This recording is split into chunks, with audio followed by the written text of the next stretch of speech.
எனது உயிரில் கலந்துள்ள அன்பு ஆத்ம சகோதர சகோதரிகளே, எல்லாம் வல்ல நம்முடைய அருள் தந்தை அருட்பிரகாச வள்ளல் பெருமான் அவர்கள் இன்றைய தினம் இங்கே நம்முடைய உலகத்தில் உலக மக்கள் உய்யும் பொருட்டு அவர் வந்ததின் நோக்கத்தை அவரையே பாடியிருக்கின்றார்கள். அகத்தைய கருத்து புறத்தை வெளுத்திருக்கின்ற இந்த உலகத்தில் இருக்கிற அத்தனை பேரையும் திருத்தி சன்மார்க்கத்துக்கு கொண்டு வருவேன்னு ஒரு பாடல் எழுதுறாரு. அடுத்து இந்த உலகத்தில் பசி ஒன்று தான் எல்லா பிரச்சனையுமா அப்படின்னு சொன்னால் மிகப்பெரிய செயல் இந்த பசி ஆற்றுதல் தான். இதை நீங்கள் அக 400 புறநானூறு மணிமேகலை ஐம்பெரும் காப்பியங்களையும் பார்க்கலாம். இந்த பசித்தளத்தலாகிய மேலான புண்ணியம் என்று எழுதி வைத்திருக்கிறார்கள். நம்ம திருக்குறள் வள்ளுவர் கூட என்ன எழுதுறாரு, அற்றார் அழிபசி தீர்த்தல் அங்கு ஒருவன் பெற்றான் பொருள் வைப்புழி, பேங்க்ல பணம் போடுற மாதிரி அப்படின்னு எழுதுவார். இப்போ கடலூர் சபையில் நிறைய பேங்க்ல நீங்கள்லாம் போட்டுக்கிட்டு இருக்கீங்க, ரொம்ப சந்தோஷம். திருவள்ளுவர் சொன்னார், அற்றார் அழிபசி தீர்த்தல்னு எழுதினாரு. ஏதாவது ஒரு அடுப்பு நீளமாக காலவாய் அடுப்பு வெட்டி 2 பானையோ தவளையோ வச்சு சோறு வடித்து போட்டிருப்பாருன்னா யாருக்குமே போடலை. போட்டாரா? சொல்லிட்டு போடவே இல்லை. சொன்னார், சொல்லலாம், செயல் கிடையாது. அடுத்து பார்த்தோம்னா ஐயமிட்டு உண் அப்படின்னாங்க. ஐயமிட்டு உண், எல்லாரும் கொடுத்துட்டு சாப்பிடுனாங்க. ஆனால் அவங்க யாருக்காவது கொடுத்தாங்களா? அடுப்பு வெட்டி சோறாக்கி எல்லோருக்கும் போட்டாங்களா அப்படின்னா யாருக்கும் அவங்க போடவே இல்லை. நடமாடும் கோயிலுக்கு ஒன்று ஈந்தால் படமாடும் கோயிலுக்கு பகவருக்கு ஒன்று ஈல், நடமாடும் கோயிலுக்கு ஒன்று கொடுங்கன்னார் திருமகன் திருமூலர் எழுதினது. நடமாடும் கோயில்கள் நாமெல்லாம் இவங்களுக்கெல்லாம் கொடுங்க அப்படின்னார். ஆனால் திருமூலர் யாருக்காவது ஒரு அடுப்பு வெட்டி ஒரு 10 பேருக்கு சோறு போட்டுருப்பாரா? இல்லவே இல்லை. இப்படி நிறைய பேர் எழுதினாங்க, சொன்னார்கள், செய்யவே இல்லை. யாவர்க்குமா முன்னும் போது ஒரு கைப்பிடினார். அதே திருமூலர் திருமந்திரத்தை எழுதுறார். யாவர்க்குமா உண்ணும் போது ஒரு கைப்பிடி சோறு கொடுங்க. ஆனால் அவர் எங்கேயாவது அடுப்பு வெட்டி 10 பேருக்கு சோறு போட்டாரா அப்படின்னா யாருக்குமே போடலை. இப்படிலாம் நடந்த இந்த உலகத்தில் ஒரு சமயம் ஒரு மதம் தானங்களை சிறப்பாக சொல்லும். ஆகார தானம்னு சொல்லுவாங்க, வஸ்திர தானம், வாசக தானம், எல்லா தானமும் சொல்லிட்டு ஆகார தானம்னு எழுதுவாங்க. அப்படி சொன்ன அவங்களாவது ஆகார தானத்துக்காக அடுப்பு வெட்டி 1000 பேருக்கு சோறு போட்டிருப்பாங்களான்னா அவங்களும் போடவே இல்லை. ஆகார தானம் எழுந்தோடு சரி. ஆக இப்படிப்பட்ட உலகத்தில் வள்ளல் பெருமான் மட்டுமே கொடுமையான கடுமையான பஞ்சம், நம்முடைய பிரிட்டிஷ் ஆதிக்கம், கிழக்கிந்திய கம்பெனி நம்ம நாட்டை ஆண்டுக்கிட்டு இருந்தாங்க. கொடுமையான பஞ்சம். அதுவும் நம்ம தென்னாட்டில் நிறைய பேர் இறந்துருக்காங்க. 1 கோடி பேர் இறந்ததா மண்டையோட்டு பஞ்சம்னு எடுத்து பாருங்க, வரும். நெட்டில் தட்டி மண்டையோட்டு பஞ்சம் எப்பொழுது நடந்ததுன்னு கேட்டிங்கன்னா வரும். அந்த காலகட்டத்தில் தான் நம்ம பெருமான் வடலூர் பெருவெளியில் இந்த அடையா அடுப்பு ஒன்று வெட்டி எவ்வளோ பெரிய வேலை செய்திருக்கார் பாருங்க. இன்றைக்கும் வருவோரெல்லாம் உண்டு மகிழ்ச்சி அடைகிறார்கள். நிறைய பேர் நீங்கள் சாலைக்கு போய் தர்மசாலையில் போயிட்டு காலை மதியம் இரவு ஒரு நாள் இருங்களேன். ஏன்னா நான் ஒரு நாள் இருக்கிறதுக்கு ஒரு வாய்ப்பு 40 வருஷத்துக்கு முன்னாடி வந்தது. அதுக்கப்புறம் நான் போகிறதே இல்லை. தர்மசாலைக்கு போவேன், வந்துடுவேன். 3 நாளைக்கு முன்னாடி 1ஆம் தேதி தம்பி சிவனேசன் ஒரு அழைப்பு, கிஷோர்குமார் ஒரு அழைப்பு கொடுத்தார், ஈஓன்னு சொன்னாங்க. அதுக்காக 1ஆம் தேதி நம்ம நண்பர்களோடு நாங்கள் அங்கே போயிருந்தோம். காலையிலேருந்து மாலை வரைக்கும் சிறப்பான ஒரு சேவை செய்தார்கள். அத பார்த்தோம்னா, உண்மையிலேயே பசித்த ஏழைன்னு சொன்னார் வள்ளல் பெருமான். அவங்கள தான் அங்க பார்க்குறோம். 100 பேர் சாப்பிட்டுருப்பாங்கன்னா, அதில ஒரு 10 பேர் தான் என்ன மாரி, இவர மாரி இருக்குங்க. மீதி 90 பேரு ஒரு ஆதரவமற்ற ஏழைகள் தான். ஒரு ஆதரவமற்ற ஏழைகள் தான் இன்னைக்கு சாப்பிட்டாங்க. அத பார்க்கும்போது ரொம்ப சந்தோஷமா இருந்தது நமக்கு. ஆக இப்படிப்பட்ட சூழல்ல தான் நம்முடைய பெருமானார் அவர்கள் வருவிக்க உற்றேன் வந்தேன்னு எழுதினார். வாழையடி வாழை என வந்த திருக்கூட்ட மரபில் நான் ஒருவன் சொல்வார். இது என்ன வாழையடி வாழை? சொல்லுங்க பாப்போம். வாழையடி வாழை எதுங்க? ஒரு வாழைக்கன்னு ரஸ்தாளி கன்னு இருக்கு, பேயங்கன்னு இருக்கு, பூவங்கன்னு இருக்கு, மொந்த வாழை இருக்கு. ம். ஏலக்கின்னு ஒண்ணு புதுசா வந்திருக்கு. நேந்திர வாழை இருக்கு, குரங்கு வாழை இருக்கு, உதயம் இருக்கு. 14 வாழைகள் நம்ம தோட்டத்துல இருக்கு. இதுல 14 வாழையில வாழை அடி வாழை அப்படின்னு வருவது ஒரே ஒரு வாழை தான். அது நம்முடைய முன்னோர்கள் பாரம்பரிய வாழை. அத இன்னும் மாற்றம் பண்ணவே இல்ல. திசுக்கல்ச்சர், மரபணுக்கள் மாற்றம் எல்லாம் கொண்டு வரலன்னு நெனைக்கிறேன். அது இந்த பேயன் மட்டும் தான். வள்ளலார் பாருங்க 485 மூலிகைகள் எழுதியிருக்காரு. வாழைன்னு சொல்லும்போது இந்த பேயனுக்கு அவ்வளவு சிறப்பு குடுத்துருக்காரு. நீங்க அலட்சியமே பண்ணக்கூடாது. பேயன் வாழை, அடி கட்டையிலிருந்து, இலையிலிருந்து, பூவிலிருந்து, தண்டுலருந்து அத்தனையும் மனிதனுக்கு மருந்தாகுது. பேயன் வந்து காய சித்தின்னு எழுதுறார். உடல் அழியாம பார்த்துக்குமாம். பேயனுக்கு அவ்வளவு சிறப்பு. எங்க தாத்தா, தாத்தாவுக்கு தாத்தா, எங்க அப்பா, எங்க புழக்கடை நம்ம பாத்திரம்லாம் கழுவோம் இல்லையா? அந்த தண்ணி போய் நிக்கும். இப்பதான் எல்லாரும் ட்ரைனேஜ் இன்னும் கட்டிக்கிட்டு இருக்காங்க. இது தேவையில்லாத ஒரு வேலை. கொட்டை வாழைன்னு ஒண்ணு இருக்கு. அதுவும் இந்த வாழைக்கன்னும் தண்ணி போற வழியில நட்டுட்டோம்னு சொன்னா, அந்த தண்ணிய பூரா எடுத்துக்கோங்க. தண்ணி தேங்கி நிக்கிறதுக்கு வாய்ப்பே கிடையாது. அப்ப அந்த பேயன் வாழை இந்த புழக்கடை வாசல்ல போற தண்ணியை எடுத்து மிக உயரமா வளரும்.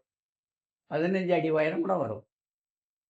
இந்த பேய்ன்னா பெருசா இருந்தா தான் பேய் இல்லைங்களா? நாம பார்க்கல. நீங்க பேய பார்த்துருக்கீங்களா? பேய பார்க்கவே இல்லைங்களா? நெறைய பேயோட தான் வாழறோம். இல்ல? அப்ப நான் பேயான்னு நான் நெனச்சு பார்க்கணும். சரிங்களா?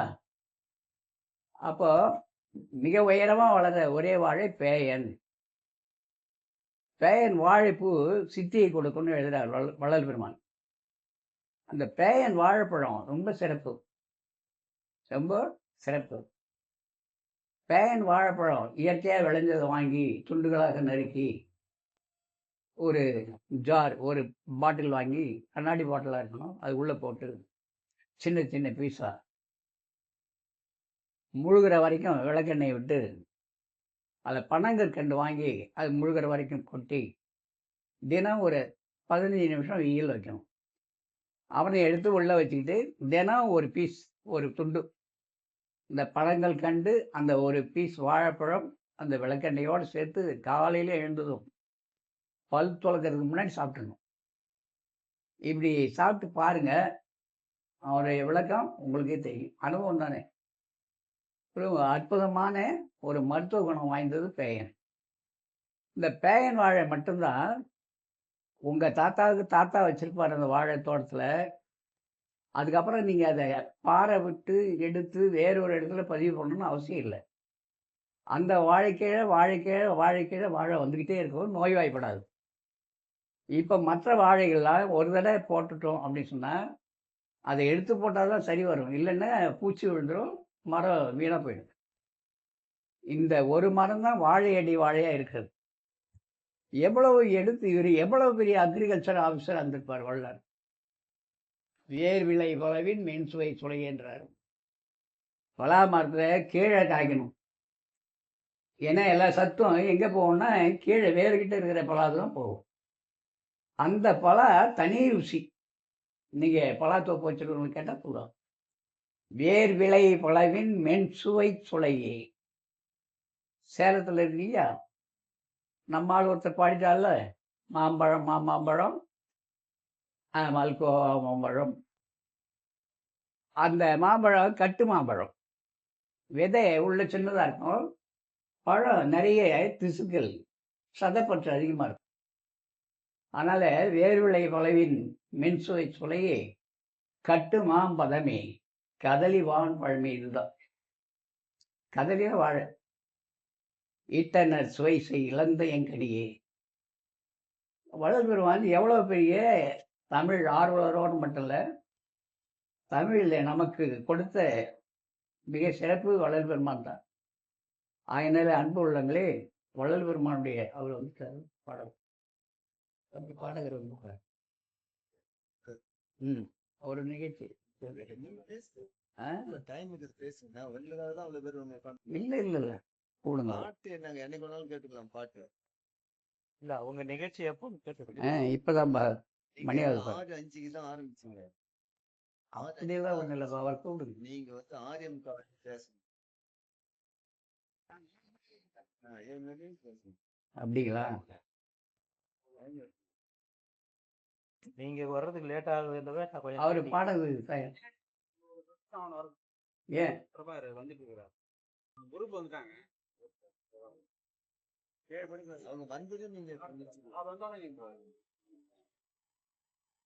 ஆக நம்முடைய பெருமானார் அவர்கள் இப்படியெல்லாம் சொல்லி நம்முடைய இந்த தேகம் எவ்வாறு வந்திருக்கும், உடம்பு வரும் வகை அறியீர். எனக்கு இந்த உடம்பு வந்த விதம் தெரியுமா, உங்களுக்கு தெரியுமா? இப்போது ஹியூமன் அனாட்டமின்னு சொல்லி மனிதனுடைய உடற்கூறு படிக்கிறார்கள். படித்து அதனுடைய செயல்பாடுகளெல்லாம் மருத்துவத்தில் உண்டு. ஆயுர்வேதாவில், சித்தாவில், அலோபதியில். ஆக வள்ளல் பெருமான் எங்கு சென்று இந்த அனாட்டமியை படித்தார்? இதை எப்படி படிக்க முடியும்? அவங்கெல்லாம் எங்கேருந்து படித்தாங்க? சித்தர்கள்லாம் படிச்சிருக்காங்க. அகத்தியர் நம்முடைய உடலை பற்றி நிறைய எழுதியிருக்கார். விஞ்ஞானத்துக்கே புலப்படாத ஒரு மெய்ஞானம். போகர் எழுதியிருக்கார், தேரையர் எழுதியிருக்கார். இந்த வாழையடி வாழையில் வந்த நம்முடைய பெருமானார் இந்த உடல் சூத்திரத்தை அழகாக எழுதுகிறார். உடம்பு வரும் வகை எப்படி வந்தது அப்படின்னு எழுதுகிறார். ஞான வெட்டியனிலே திருவுள்ள நாயனார், திருவள்ளுவர்னு சொல்லுவாங்க. திருவள்ளுவர், திருவுள்ள நாயனார் தான் சரியான பெயர். திருவள்ளுவர் கிடையாது, திருவுள்ள நாயனார். அவர் ஞான வெட்டியான்னு ஒரு நூல் எழுதியிருக்கார். அதில் நம்முடைய பிண்ட அனுபவங்களை நிறைய சொல்லியிருக்கார். அதன் பிறகு திருமந்திரம் திருமூலர், அவர் நம்முடைய பிண்ட அனுபவங்களை அப்படியே எழுதுறார். அதன் பிறகு யார் அப்படின்னு பார்த்தோம்னா, மாணிக்க வாசகர்லாம் எழுதியிருப்பாரா? சுந்தரர், ஆழ்வாராதிகள், யாரையும் குறை சொல்ல வரல, அவங்க தெய்வத்தை பற்றி பாடிக்கிட்டே இருந்துட்டாங்க. மனிதனுக்கு என்ன தேவை? உங்களுக்கும் எனக்கும் தெய்வம் தேவையா? சொல்லுங்க. தெய்வம் எங்க இருக்குன்னு எனக்கே தெரியல, உங்களுக்கு தெரியுமா? தெய்வங்கள் பல பல செப்புகின்றாரும். யார் சொன்னது? வள்ளலார். தெய்வத்தின் பெயரால் என்னெல்லாம் நடந்துட்டு இருக்கு. அப்போ தெய்வம்னா என்ன? பெருமான் எழுவாரு, தெய்வம் தொழால் கொழுநன் தொழுதெழுவாள் பெய்யன பெய்யும் மழை. இந்த குறளுக்கு யாராவது விளக்கம் கொடுத்துருப்பாங்களா? பெருமான் இதை அற்புதமாக கொண்டு வருவார். கொழுநன் சொன்ன ஒளி. நாமெல்லாம் பெண் மக்கள், யாரும் ஆம்பளை கிடையாது. இறைவன் மட்டுமே ஆண். அருட்பெருஞ்சோதி ஆண்டவர் மட்டுமே ஆண். அவரை சேர்வதற்காக ஆணு பெண் அத்தனை பேரும் பாடுபட்டு இருக்கிறோம். உடலால் ஆண் பெண் என்பது இல்லை. அதை ஆன்ம ஒழுக்கத்தில் எழுதுவார் பெருமான். அப்படிப்பட்ட நிலையில இந்த ஆன்மா கொழுநன் தொழுது எழுவாள். நாமெல்லாம் யாரை தொழுது எழுந்திருக்கணும்? கொழு ஒரு கொடி இப்படி படர்ந்து வருது, கொழுந்து விட்டு வருது அப்படின்வாங்க. ஒரு கண்ணுக்குட்டி அழகா இருக்கு, நல்லா கொழு கொழுன்னு இருக்கு. ஒரு பிள்ளைய தூக்குறோம், அப்பா கொழு கொழுன்னு இருக்கு. இந்த கொழுன்ற வார்த்தை எங்கெல்லாம் உபயோகிக்கிறாங்க? கொழுனாலே அந்த தீ கொழுந்து விட்டு எரிகிறது, தீபம் கொழுந்து விட்டு எரிகிறது. அப்ப கொழுந்துன்னா என்ன? அந்த சுடருக்குள்ளே வள்ளலார் கடித குறிப்புல ஒரு வேலாய முதலியாருடைய டைரி அதில் எழுதியிருப்பாங்க, புருவ மத்தியில், அதாவது நெற்றி பகுதியில் ஒரு ஓங்கார பீடம் இருப்பதாக, அங்கே வெண்தாமரை மலர் மலர்ந்திருப்பதாக, எங்க நெத்தியில வெண்தாமரை மலர் மலர்ந்திருப்பதாக, அதன் மத்தியில் ஒரு பீடம் இருப்பதாக, அந்த பீடத்தின் நடுவே ஒரு தீபம் இருப்பதாக, அந்த தீபத்தின் உள்ளொளியே கடவுளாக பாவி அப்படின்னு வேலாயமுலாருக்கு எழுதி கொடுத்துருக்காரு. அப்போ அது வேலாயமுலாருக்கா? எனக்கும் உங்களுக்கும் இல்லையா? நம்மளே கடவுளை எப்படி வணங்கணும்? இங்கே வெண்டாமரை மலர் மலர்ந்துருக்கு. இதுதான் நம்முடைய தத்துவ ஞானிகள் ஒரு அடையாள குறியாக காட்டினார்கள். கோவிலில் பாருங்க, மூலஸ்தானத்தில் 1008 கமலை இதழ் இப்படி இருக்கும். அந்த கலசம் இருக்குல்ல, அதுதான் காம்பு. இப்படி அதை எடுத்துக்கினா எப்படி இருக்கும்? 1008 கமலை எழுதாம். இறைவன் அங்கே தான் இருக்கான்னு நம்ம முன்னோர்கள் நமக்கு சுட்டி காட்டினாங்க. ஆனால் அவன் மறந்து வாழறோம். மறந்து வாழறதுக்கு காரணம் மறக்கடிக்கப்பட்டு மறக்கடிக்கணும்னே இருக்காங்க. கடவுள் நீ நினைச்சா எல்லாத்தையும் கடவுள் நினைக்க ஆரம்பிச்சிடுவ. அப்புறம் வம்பு வழக்கெல்லாம் இல்லாமல் போயிடும். அப்புறம் வம்பு வழக்கெல்லாம் இல்லாமல் போயிட்டா எங்களுக்கு வேலை இல்லாமல் போயிடும்ல. எல்லா உயிரும் என் உயிர்னு நினைக்க ஆரம்பிச்சா யாருக்குமே வேலை இல்லையே. சொல்லுங்க பார்ப்போம். ஆக வள்ளல் பெருமான் இப்படி சொல்லி கருத்திலே கருதி வழிபாடு செய்யுன்னு சொன்னார். நீங்க எங்கேயோ கருதுறீங்க, கருதாதீங்க, உள்ளே கருதுங்க. உள்ளே கருதுவதால் எல்லா வழியும் திறக்கும். இந்த தலை சாதாரணமானது அல்ல, தலைக்குள்ளே இருக்கின்ற ஒரு பொருள்தான். எல்லோரும் நமக்கு புரியாத தமிழ் அகராதியில் பார்த்தோம்னா தேடணும். இந்த திருமூலருடைய பாடல்களை எடுத்தாலும் சரி, ஞான வெட்டியான பார்த்தாலும் சரி, அடுத்து அகத்தியர் அந்தரங்க தீட்சா விதின்னு ஒரு நூல், பூர்ணானந்தர் சரயோகம்னு ஒரு நூல். இதெல்லாம் கால நேரம் கிடைக்காது. எல்லாத்தையும் சுருக்கி வள்ளல் பெருமான் என்ன பண்ணுறாரு, ஒட்டுமொத்தமாக நமக்கு கொடுத்துட்டார். இது வேற யாராவது எங்கேயாவது பாடியிருக்காங்களா சொல்லுங்க பார்ப்போம்.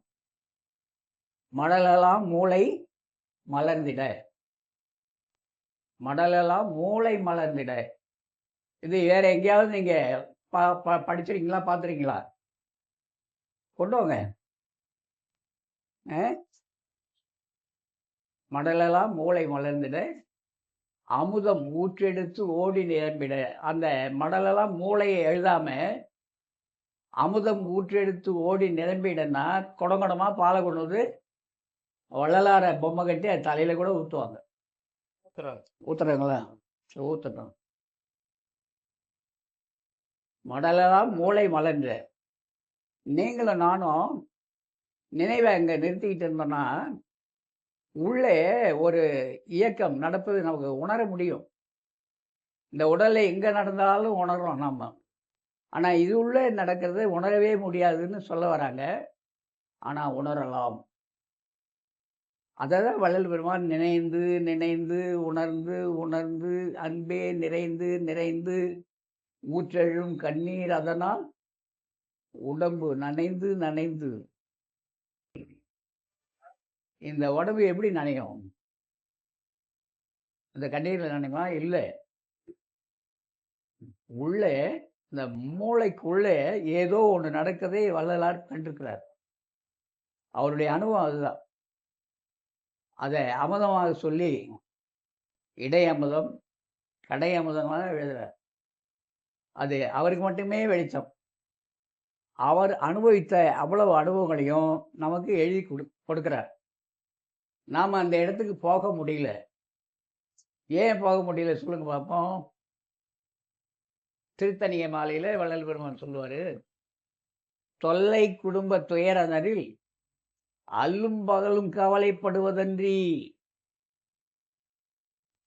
சிவகதியை சேர கருதுகிறேன். எப்படி நம்ம போய் அடைய முடியும்? இப்படிப்பட்ட சூழ்நிலையில நமக்கு அருட்பா கையில கொடுத்து வா மகனேன்னு கூப்பிட்டா, இதெல்லாம் இல்லாம அவர் பண்ணணும்ல. பண்ணுகிறார். நம்மை தாயை விட கோடி மடங்கு நம்ம கூடவே இருந்து பாதுகாக்கிறார். அதுதான் உண்மையும் கூட. உண்மையும் கூட. என்ன அகவல் படிப்பீங்க. எங்கொரு தீமையும் இரவும் பகலும் மெய்க்காவல் செய் துணையே. யாராருக்கும் மெய்க்காவல் போட்டாங்க. மெய்க்காவலா இருந்தவனே சுட்டுட்டு போயிட்டான். இல்ல? அது ஏங்க மெய்க்காவல் தான் இந்த மாதிரி வேலை பண்ணுது. நமக்கு மெய்க்காவலா இருக்கிறவரு நம்ம எந்நேரம் பார்த்துக்கிட்டு இருக்கிறாரு. சரிங்க, ஏன் ஒன்று கேட்போம். உங்களுக்கும் எனக்கும் காவலாக இருந்து துணை புரிவது யார்? இரவு பகல் எந்நேரமும் அல்லும் பகல் 60 நாளைக்கும் எழுப்பி விட்டதுலேருந்து இப்போது வரைக்கும் தம்பி கோதண்டத்துக்கு, தம்பி கணேசனுக்கு, தம்பி சிவனேசனுக்கு, சிவராமனுக்கு உள்ள ஒருத்தர் இருந்து பார்த்துக்கிட்டே இருக்கார். அவர் மட்டும் என்னை விட்டு இவங்களை விட்டு போயிட்டாருன்னா என்ன சொல்லுவீங்கலாம்? ஏதோ ஒரு பதவி அடைஞ்சாருன்னு போடுவீங்க இல்லை? அவ எனக்குள்ளேயும் உங்களுக்குள்ளேயும் இருக்கிற ஒன்று எது? உள்ளே போய் வெளியே வர அது இல்லைன்னா நாம இல்லை, நீங்களும் இல்லை, நானும் இல்லை. எது இல்லைன்னா நாம இல்லை? மூச்சு காத்து இல்லைன்னா இல்லை. இந்த மூச்சு காத்து தான் உயிரா? ஆமாம், காற்று தான் உயிர். இந்த காற்றுக்காக ஏதாவது நம்ம வழி பண்ணுறோமா? காய்கறி கிலோ கணக்கில் வாங்குகிறோம், பார்த்து பார்த்து வாங்குகிறோம். நல்ல அரிசியாக வாங்குகிறோம், நல்ல குழைய வேகணுன்றோம் கொஞ்சம் பேர், இல்லை நெத்து பதமாக வடிக்கணுன்றோம் கொஞ்சம் பேர். இப்படியெல்லாம் சாப்பிட்டு கொஞ்சம் எண்ணெய் ஊற்றினா நல்லா இருந்திருக்கும், கொஞ்சம் இன்னும் வருவா நல்லா வறுவல் இருந்தால் நல்லாயிருக்கும். இப்படியெல்லாம் சாப்பிட்றோம். சாப்பாடு இந்த உடம்பை காப்பாற்றி இருக்குமா? கடைசி வரைக்கும் சாப்பிட்றோம், சாப்பிட்டுக்கிட்டே தான் இருக்கேன் கடைசி வரைக்கும். சாப்பாடு நம்மளை அதுதான் பாடாச்சு, சாப்பாடு ஆச்சு. அது உயிர் போகாமல் இருக்கிறதுக்கு ஒரு வழி இல்லை. அதனால தான் ஞானிகள்லாம் பார்க்காங்க, எனக்குள்ளே இருக்கிற ஒன்றை பார்க்குறதுக்கு எனக்கு என்ன வேணும்? உங்களுக்குள்ளே இருக்கிற ஒன்றை பார்க்குறதுக்கு உங்களுக்கு யார் வேணும்? அண்ணன் தம்பி வேணுமா? மாமா மச்சான் வேணுமா? யார் வேணும் உங்களுக்கு? உங்களுக்குள்ளே இருக்கிற ஒன்றை பார்க்குறதுக்கு நீங்கள் தான் வேணும். எனக்குள்ளே இருக்கிற ஒன்றை பார்க்குறதுக்கு நான் தான் வேணும். அப்போது நான் வேணும்னா நான் எங்கே பார்க்கணும்? எனக்குள்ளே இருக்கிற ஒன்று எங்கே இருக்கும்? எப்படி இருக்கும்? இனிமே நீங்களும் நானும் தேட வேண்டிய அவசியமே இல்லை. வள்ளல் பெருமான் தெளிவாக எழுதிட்டார். எங்கும் நிறைந்து பூர்ணராக விளங்கக்கூடிய கடவுள் ஒருவர் உண்டென்றும். கடவுள் கடவுள்னு சொல்லி நிறைய எழுதுறாங்க, ஏகப்பட்ட கடவுள்கள். நமக்கு பஞ்சமே இல்லை கடவுள் கொள்கை நிறைய. ஒரு கொள்கையா, 2 கொள்கையா, ஒரு கடவுளா, 2 கடவுளா, எண்ணற்ற கடவுள்கள், எண்ணற்ற கடவுள்கள். ஒரு கடவுளையும் யாரையும் காப்பாற்றவே இல்லை. கடவுளை தான் நாம் காப்பாற்றிக்கிட்டோம். தினம் தினம் தினம் தினம் கடவுளை காப்பாற்று. கடவுள் நமக்குள்ளே இருக்கிறத உணராமலேயே வாழ்ந்துட்டு இருக்கிறோன்னு வள்ளலார் தெளிவாக சொல்லி, இந்த காற்று எங்கே ஆரம்பிக்குது அங்கேயே பாருங்கன்றார். நம்ம உடல் சூத்திரத்தை வள்ளலார் எழுதிட்டார். இந்த உடல் இதை வச்சிருக்காரு, அந்த இன்ஸ்ட்ருமெண்ட், அந்த கருவி எத்தனை பட்டன் வச்சுருக்காரு பாருங்க. அதுவும் ஒவ்வொரு வேலை செய்யும். ஒரு பட்டன் கெட்டு போச்சுன்னா அது வேலை செய்யாது. இப்போ மொத்தமாக இதில் ஒன்று கொடுத்துருக்காரு, இதை தள்ளி விட்டோம்னா இது வேலை செய்யாது. இந்த உடல் பகுதியில் எத்தனை மையங்கள் இருக்கு, இதை வள்ளல் பெருமான் தெளிவாக சொல்வார். 96 தத்துவங்களால் ஆனது. 96 தத்துவங்களால் ஆனது. எத்தனை தத்துவம்? 96 தத்துவம். இந்த தத்துவம் எங்க இருந்து ஆரம்பிக்குது? இந்த ஆகாயம், இந்த ஆகாசம், இந்த பார்க்குற இந்த வெளி, இதான் வெற்றிடம். வெளி. இந்த வெளிக்கு மேலே ஒரு வெளி. அதை பிரபஞ்சத்துக்கு அப்பால போகும்போது அது மிகப்பெரிய பெருவெளி. பெருவெளி என்பது ஒளி நிறைந்த ஒரு உலகம். ஞானிகள் எல்லோருமே எழுதியிருக்காங்க பெருவெளி. வெளிக்குள் வெளி கடந்து சும்மா இருக்கும் சுகம். பெருமான் எழுதுறார். முதல்ல வெளியே கடக்கணும். வெளிக்குள் வெளி கடந்து சும்மா இருக்கும் சுகம். இந்த இடம் போனாரு, அங்கேயே அமர்ந்துட்டார். யார்? அருணகிரி. சொல்லற சும்மா இரு அப்படின்னு ஒரு வார்த்தை. பேசுறத குறைச்சிட்டு அப்படியே உட்கார்ந்தாரு அருணகிரிநாதர். அப்படியே சமாதி ஆயிட்டார். இன்னும் அதுக்கு மேலே போயிருக்கணும். அதுக்கு மேலே இருக்கா அப்படின்னா வள்ளல் பெருமானுடைய கொள்கை அதுதான். வெளிக்குள் வெளி கடந்து சும்மா இருக்கும் சுகம். அந்த வெளி பேரொளி. அண்ட பகிரண்டம் முழுவதும் ஒளிதான் ஆகின்னு எழுதியிருக்காங்க ஞானிகள். அந்த ஒளி விசிறிம்பிச்சுன்னு எழுதுறாரு. நல்ல விசிறி விதையை தூவுன்னுவாங்க, மணலை விசிறாதன்னுவாங்க, சோறை வாரி இறைக்காதன்னுவாங்க. இறைக்கிறதுக்கு ஒன்று இறைவன் பேர். அப்போ விசிறிம்பித்து இருக்கான் அந்த ஒளி, நமக்கு தெரியல. அப்படிப்பட்ட ஆகாசம் அனாதி, பரமாகாச சொரூபராகிய கடவுளும் அனாதி. பரமாகாச சொரூபம் என்ன சொரூபம்னா ஒளிதான். அப்போ கடவுளை நம்ம என்னவா நினைக்கிறோம்? ஒளியாக எண்ணுதல் வேண்டும். அதனால்தான் நம்முடைய தமிழகத்தில் நம்ம எல்லோருமே வீட்டில் பூஜை புனஸ்காரம் எங்கே யாரும் பண்ணிட்டு தான் இருக்கோம். கடைசியாக என்ன பண்ணுவோம்? ஒன்று நெய் தீபம் போடுவோம், இல்லை ஒரு கற்பூர ஆரத்தி பண்ணுவோம். அப்போ தான் வழிபாடு முடியும். இது நமக்கு சொல்லித்தந்தாங்க. ஒளி தான்பா கடவுள்னு சொன்னாங்க. அந்த ஒளி எப்போ நிற்கும்? என்ன சமைச்சு வச்சதெல்லாம் சாப்பிடணும்ல. அது ஒளி மேலே நமக்கு கவனம் இல்லை. அந்த ஒளியை உற்று நோக்கி அதனுடைய நெற்றியில் இருக்காமே அப்படின்னு நினைக்கலாம் இல்லையா? அதுதான் நம்முடைய பாரம்பரிய வழக்கம் பழக்கம். ஆனால் இப்போ அது ஒரு வழிபாடு சடங்காயிடுச்சு. கல்பராரத்தி முடிஞ்சதுமே இந்த சின்னதாக ஒரு கட்டி வச்சிருக்கலாம். இவ்வளோ பெருசு வச்சா அது எவ்வளோ நேரம் எரியுது, அதெல்லாம் ஆறி போயிடும். பசிக்குது. இவராக இருந்தால் கல்பரை ஊயிடுவாராம். செய்வீங்க. ஆக இந்த 96 தத்துவத்தில் வள்ளல் பெருமான் ஆகாசம் அனாதி, அந்த ஆகாசம் அனாதி, பரமாகாச சொரூபராகி கடவுளும் அனாதி. அந்த கடவுளிடத்தில் சந்தானமயமாக ஒளியெல்லாம் நிரம்பியிருக்கு. சந்தானமயமான பிறவிக்கு காத்திருக்கக்கூடிய அணுக்கள். ஆடாக இருக்கலாம், மாடாக இருக்கலாம், பல்லியாக இருக்கலாம், புறானாக இருக்கலாம், செய்யானாக இருக்கலாம், தேலாக இருக்கலாம், நண்டாக இருக்கலாம், குதிரையாக இருக்கலாம், யானையாக இருக்கலாம், நீங்களும் நானாக கூட இருக்கலாம். அது யாருடைய கையில் இருக்குது? அது பரமாகாச சுரூபராகி கடவுளின் கையில் உள்ளது. அப்போ நாம் வணங்குற கடவுளை யாரு? எல்லாம் ஏற்பாட்டு கருத்தர்கள். வள்ளலார் சொல்லியிருக்காரு, நீங்கள் செய்த கடவுள். உங்களை செய்த கடவுள்கிட்ட கொண்டு போகிறவர் வள்ளலார். நீங்கள் செய்த கடவுள்கிட்ட போக போகிறீங்களா? உங்களை செய்த கடவுளை நீங்கள் பார்க்க போகிறீங்களா? எதுங்க சிறப்பு? நம்ம செய்த கடவுளை தான் நம்ம பார்க்கணும். அப்போ நம்ம செய்த கடவுள் எங்கே இருக்காரு? நமக்குள்ள தான் இருக்கார். எனக்குள் நீயும் உனக்குள் நானும். இது தெரியவே இல்லை இன்னும் நமக்கு.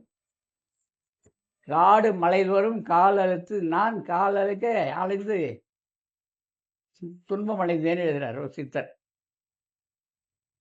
கால் அழுத்தேன் பூரணமே, உனக்குள் நானும் எனக்குள் நீயும் இருக்கும் தன்மையை புரியாமல் காடு மலைதோறும் நான் அலைந்து நம்முடைய உடல் பகுதியில் கீழே இருக்க பீஜம் என்று சொல்கின்ற நம்முடைய ஆணுடைய குறி, பெண்ணுடைய குறியிலேருந்து ஆரம்பித்து 2 புறங்களுக்கு மத்தியில உள்ளே போய் அங்க தான் முடியுது. அத எழுதுவாரு வள்ளலார். "தந்தை என்பான் ஒருவனுடைய சுக்கிலத் பையின்கண்" சுருக்கமா போவோம். சுக்கிலப் பையில ஒரு துளி ஒரு துளி ஆவி உருவாக, ஒளி உருவாக இருந்தீர். அப்ப என்குள்ளயும் உங்களுக்குள்ளயும் யார் இருக்காங்க? ஆவி உருவாக, ஒளி உருவாக இருந்து என்னை காத்து அருளினீர். இந்நேரம் வரைக்கும் என்ன காத்துட்டு இருக்கிறார். இந்நேரம் வரைக்கும் உங்களையும் காத்துட்டு இருக்கிறார். ஆவி உருவாக, ஒளி உருவாக இருக்கின்றார். ஆண்டவர் யாரு? உண்மை கடவுளே. வள்ளுவர்மன் எழுதுவார். சர்வ வல்லமை பொருந்திய இயற்கை இன்பக் கடவுளே. இப்போ உலகத்துல இருக்கிற கடவுள்லாம் என்ன கடவுளுங்க? இயற்கை இன்பக் கடவுளா? செயற்கை துன்பக் கடவுளே. அப்படி இருந்ததுனால தான் இந்த வார்த்தையை உபயோகிக்கிறார். செயற்கை துன்பக் கடவுள்கள் இருக்கக்கூடிய இந்த உலகத்துல இயற்கை இன்பக் கடவுளேன்னார் வள்ளலார். இயற்கை என்பதுதான் இப்ப இருக்கின்ற நிலை. இப்ப இயற்கை எங்க இருக்கிற எனக்குள்ளேயும் உங்களுக்குள்ளேயும் இருக்கிற ஒரு பகுதியை வள்ளல் பெருமான் சொல்லுவார். இந்த மூச்சு காற்று எங்க உற்பத்தி ஆகுதுன்னு எழுதுறார். இந்த நெற்றி பகுதியிலே தான் உருவாகிறது. இது மிக உயர்ந்த இடம். எனக்கு மட்டும் என்ன, எல்லாம் தான் வருவோம். மனசுல சங்கடம் வரும், உடம்புல நோய் வரும். இன்னைக்கு கூட வந்து இங்கே பேசணும்னு இருந்தது. ஆனா இந்த வள்ளலார் கணக்குள்ள இருக்கார் பாருங்க, அவருடைய கணக்க கச்சிதமா முடிப்பாருங்க. உண்மையிலே சொல்றது. அழகா முடிப்பார். மகனை போய் பேசு எழுப்பி அனுப்பிச்சிட்டார். ஏன்னா எக்காலத்தும் எவ்விடத்தும் எவ்விதத்தும் எவ்வளவும் தடைபடாது அவர் இருந்துட்டார். நீங்க அவரை நம்ப மறுக்கிறீங்களா ஏத்துக்கிறீங்களோ அது உங்க இஷ்டம். அருட்பாவில் இவ்வளவு விஷயங்களே எழுதி வச்சுட்டார். நம்ம எல்லாம் உண்மை கடவுளுக்கு கொண்டு போறார். அதனால நமக்கு என்ன லாபம்? உண்மை கடவுளால் நமக்கு என்ன லாபம்? எழுதாரு. வாழ்க்கையில் நமக்கு என்ன வரல? பயம் வரும், நோய் வரும், முதுமை வரும், மரணம் வரும். இதை 4க்கும் வழி சொன்னவர் வள்ளலார். இது வரைக்கும் அந்த ரகசியத்தை உள்ளதான் வச்சிருக்காரு. எங்களுக்கே புரியல. எங்களெல்லாம் கூப்பிட்டு பெரிய பேச்சாளர்னு கூப்பிடுறீங்க, வரோம். அது உண்மை என்னன்னா அதை நோக்கி பயணிக்கிறோம், அவ்வளோதான். அருட்பாவில் அவ்வளோ விஷயங்களை உள்ளடக்கி வச்சிருக்காரு. ஆக நெற்றி பகுதி தான் உயர்ந்தது. பிராணன் உற்பத்தி ஸ்தானம் இதுதான் எழுதுறார். நீ யார் எனில், இந்த கேள்வியை வள்ளலார் போடுறார். நீ யார் எனில் நான் சிற்றணு வடிவினன். என்னான்னு? சிற்றணு வடிவினன். இருப்பிடம் இது உள்ளையா இல்ல அது உள்ளையா அது உள்ளையா? இங்கே சொல்லார். நெற்றி பகுதியில் இருக்கார். என்னுடைய இருப்பிடம் லலாட ஸ்தானம். இந்த ஸ்தானத்துக்கு லலாட ஸ்தானம் பேர். இது லலாட ஸ்தானம். சரி, இருப்பிடம் சொல்லிட்டீங்க, இடம் சொல்லிட்டீங்க. நிறம் 1/4 பங்கு பொன்னிறம், 3/4 பங்கு வெண்ணிறம். சரி, எப்படி இருக்கும்? கோடி சூரிய பிரகாசமாக இருக்கு. இத எப்படி பார்த்திருப்பார்? அவர் ஒரே பிராக்டிகல். அதாவது இந்த மரணமில்லா பெருவாழை அடைந்தவர். அவரால் அடைய முடியுது அப்படின்னு சொன்னா அதுக்கு திட சித்தம் வேணும். மிகப்பெரிய சித்தம் வேணும். சித்தம் சிதறி போகுது நமக்கெல்லாம். மனன்னு ஒன்று இருக்கிற வரைக்கும் இதான் நடக்கும். புத்தின்னு ஒன்று இருக்கிற வரைக்கும் கெட்டு போகும். மனதை கடந்து, புத்தியை கடந்து, சித்தத்துக்கு அப்பால் போய் நல்லா நிம்மதியாக இருப்போம்னு போனால் அங்கே தான் அகங்காரம் வந்து நான் யார் தெரியுமா அப்படின்வான். அகங்காரத்தை அழிச்சு, அகங்காரத்தை அழித்து உள்ளே செல்கின்ற போது வள்ளல் பெருமான் நம்மையும் அந்த இடத்துக்கு கொண்டு போவார். இதுதான் உண்மை. ஆக நாம் என்ன செய்யலாம்? 1867 தர்மசாலை ஆரம்பிக்கிறார்.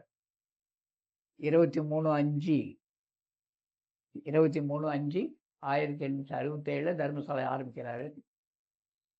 இந்த உலகத்தில் எத்தனையோ சமயங்கள், எத்தனையோ மதங்கள், எத்தனையோ ஆசிரமங்கள், இது அத்தனையும் சோறு போட்டிருக்குமா?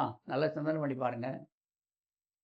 யாருமே செய்ய முடியாத ஒன்றை வள்ளல் பெருமான் வடலூர் பெருவழியில் தர்மசாலையை ஆரம்பித்து மிக சிறப்பாக 3 வேளையும் நடந்து கொண்டிருக்கிறது. அன்பு உள்ளங்களே, வடலூருக்கு செல்லுங்கள், தர்மசாலையை பணி செய்யுங்கள். ஏன் அப்படின்னா, நம்முடைய பெருமானாருடைய திருக்கரங்களால் ஏற்றி வைக்கப்பட்ட அடுப்பு நெருப்பு அணையாமல் பார்த்துட்டு இருக்காங்க. நான் உங்களுக்கு கொஞ்சம் புராணத்துக்கு போகிறேன், அது ஏற்று தான் ஆகணும். மகாபாரதத்தில் பீஷ்மர் அம்பு படுக்கையில் கிடக்கிறார். அவர் தட்சாயன புண்ணிய காலமா உத்தராயண புண்ணிய காலமான்னு கேட்குறார். உத்தராயண புண்ணிய காலம் வரும்போது தான் நான் போவேன்னுவார். அது வரைக்கும் என்னை அம்பு படுக்கையிலே படுக்க வைங்க. படுத்தாச்சு.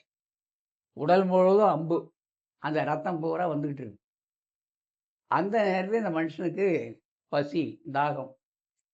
யாரை? அர்ஜுனனை கூப்பிடுறார். ஒரு காண்டிபித்த அடை உன்னை ஊற்று அடிக்குது. அந்த ஊற்று நிறை குடிக்கிறார். குடிச்சு முடித்த பிறகு அரசகுல பெண்டீரெல்லாம் கூப்பிடுங்கன்றார். இதில் மிகப்பெரிய உண்மை இருக்கு. கதைன்னு எதையும் தள்ள முடியாதுங்க ஐயா, எல்லாமே நல்லது. ஆனால் நம்மால் நேரே கதை விட்டான். அதான் எனக்கு பெரிய கதை. உண்மை கதையை சொல்லிடணும். கதை தான். அந்த கதையத்தில் தனி மனிதனுக்கு எவ்வளோ சொல்லியிருக்காங்க. அப்போது தண்ணி அந்த ஜலம், அந்த புனித நீரை அருந்தியதும் கொஞ்சம் தெம்பு வந்து போச்சு. என்ன சொல்ல வராரு? அரசகுல பெண்டீரெல்லாம் வர சொல்லுங்க. எல்லோரும் வந்துட்டாங்க. எல்லாம் அசம்பிள் ஆகிட்டீங்களா? எல்லாம் வந்துட்டீங்க. இப்போ சொல்லலாம்ல, அம்மா நீங்கள் எல்லாம் குடும்பத்தில் இருக்கீங்க, எக்காரணம் பண்ணிட்டோம் உங்கள் கையால் எப்படி சமைக்கணும், எப்படி கொடுக்கணும், நல்லவங்க கையால் தான் வாங்கணும், நல்லவங்களுக்கு கொடுக்கணும், நல்லவங்க கையால் வாங்கி நீ சாப்பிட்ணும். எல்லாரும் கொடுத்தாங்கன்னா அதை ஏற்றுக்கொள்ளாத. கொடுக்குற கை என்ன மாதிரி கையின்னு பாரு. அதன் மூலமாகவும் உனக்கு எண்ணம், புத்தி, மனம் எல்லாமே உருவாகும். கொடுக்குற அந்த பொருளில் வருமா அப்படின்னு கேட்காத. உண்ணுகின்ற உணவில் வரும், உன் புத்தியை கெடுக்கும் அப்படின்னு சொல்லுவாங்க. அப்போ கழுக்குனது அம்மா திரௌபதி சிரிக்கிறாங்க. கொஞ்சம் துடுக்கானவங்க. இல்லைன்னா சொல்லுவாங்களா, என்னை வைத்து ஆடிய பின் தன்னை வைத்தாரா, தன்னை வைத்து ஆடிய பின் என்னை வைத்தாரா, அவரை வச்சு ஆடின பிறகு என்ன வைக்கிறதுக்கு அவருக்கு என்ன ரைட் கேட்டாங்க. பாஞ்சாலி உடனே சிரிச்சதை ஏமா சிரிக்கிறேன்னார். அன்னைக்கு துச்சாதனை அவன் மடியில் உட்கார வச்சு துயில் உரிச்சா. என் புடவே அவுத்தான். இவ்வளோ பெரிய மனுஷன் நீ பார்த்துட்டு தானே இருந்த, அன்னைக்கு வாயை திறக்கல. அம்மா, அன்னைக்கு அந்த கூட்டத்தாருடைய சோறு தின்னு வளர்ந்தேன், புத்தி கெட்டு போய் கிடந்தது. இப்போ தான் அர்ஜுனனுடைய உத்தமமான அந்த காண்டீபம் பட்டு அந்த நீர் அருந்தியதால் எனக்கு நல்ல புத்தி வந்துச்சு, நல்ல மனசு வந்து போச்சு. நான் சொல்கிறது தப்பு நான் வரேன். இதை தான் இன்றைக்கும் கிராமத்தில் சொல்லுவாங்க. அவன் என்ன நல்லவங்க ஏழை சோறு வாங்கி தின்னு தானே சொல்கிறாங்களா இல்லையா? நீங்கள் சாப்பிட்டாலும் பார்த்து சாப்பிடுங்க, நீங்கள் கொடுத்தாலும் எல்லாரும் கொடுங்க. நீங்கள் சாப்பிட்றது மட்டும் பார்த்து சாப்பிட்ணும், கொடுக்கறது எல்லாரும் கொடுக்கலாம். அதனால் நல்லவங்க கையால் வாங்கி சாப்பிட்ணும் அப்படின்னு வள்ளல் பெருமான் ஏற்றி வைத்த அந்த அடுப்பில் 5ஆம் திருமுறையில் என்கிட்ட இருக்குது அந்த காலத்து பதிவு. 3 நாளில் 40,000 பேர் சாப்பிட்ருக்காங்க.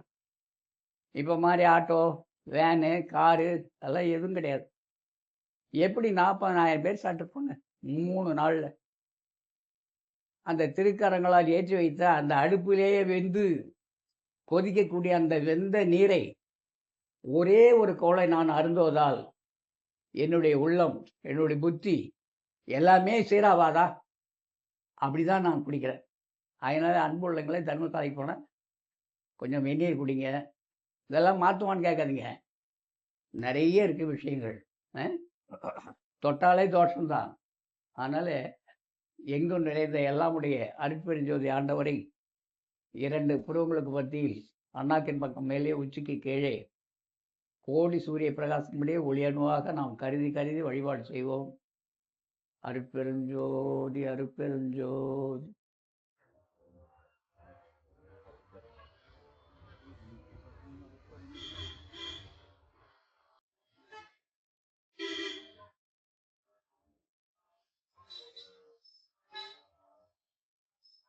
அருட்பெருஞ்சோதி அருட்பெருஞ்சோதி தனிப்பெரும் கருணை அருட்பெருஞ்சோதி. அருட்பெருஞ்சோதி அருட்பெருஞ்சோதி தனிப்பெரும் கருணை அருட்பெருஞ்சோதி.